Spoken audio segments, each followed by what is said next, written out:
Eto, ginawa ko na siya kanina. Kasi take two na naman to eh.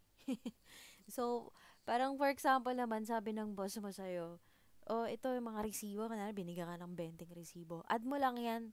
Gawan mo lang ako ng table just to show na, ano siya, 5,800 lahat tong resibo na to. So, it's very simple. So, tanggalin natin to. Itago natin siya. So, again, mag-start ulit tayo sa date. Tapos, description. Tapos, yung amount, diba? Like, same lang kanina. Tapos, lagay tayo ng date. Hula-hula na lang ulit tayo. O, tapos, mag-i-drag down natin siya. For example lang yan. Tapos, kunwari, FedEx, DHL. Tapos, kunwari na lang, puro DHL na lang din siya. Tapos, lagay tayo ng amount. O, kunwari yan yung mga nasa resibo.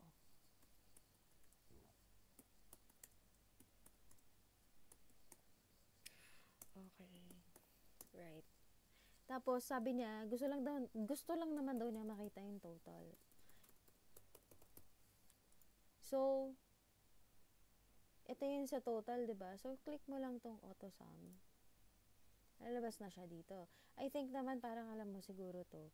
Pero, for example, may na-miss out siya, marami pa pala yan dyan. Pwede mo yang i-drag. Pwede mong i-drag to pataas. Pwedeng, kung ito lang yung gustong i-add, kunwari, medyo complicated yung table, ito lang yung ipapa-add mo. Pero pag if lahat yan, so i-highlight mo siya. And then, enter mo lang naman. Tapos, ganun din naman yun, B. Siyempre, ako talaga, medyo meticulosa din ako sa ganito. Gusto ko talaga malinis. Kasi, kung ikaw yung gagawa niyan, parang, okay, kung ikaw yung titingin yan, ikaw naman yung gumawa. So, madali mo lang siya maintindihan. Pero, pag ibang tao tumingin, sabi, ano yan? Ba't ang gulo? Diba? So, always, iisipin mo, yung mga taong titingin ng data na ginawa mo. So, ganun lang din. Nilagyan ko lang din siya ng border. So, tapos, i-align uli natin yung laman niya. So, pwedeng gitna, gilid. Pero ako, always, maganda kasi gilid. Gitna pala, sorry.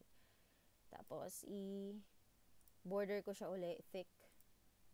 Tapos, ito din, mahilig ako yan, i-thick ko siya. Para nalalaman niya yung parang pinaka-ano niya.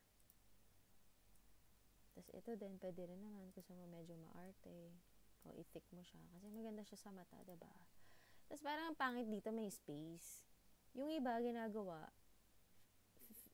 finifill nila yung color niyan. Nilalagyan nila ng, yung iba black, yung iba gray.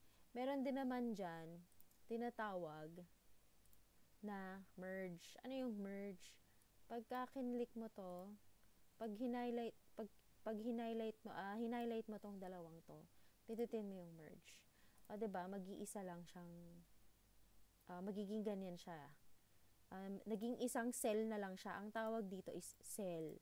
So, naging isang cell siya. Diba kanina, dalawa siya. So, pwede mo rin yan gawin.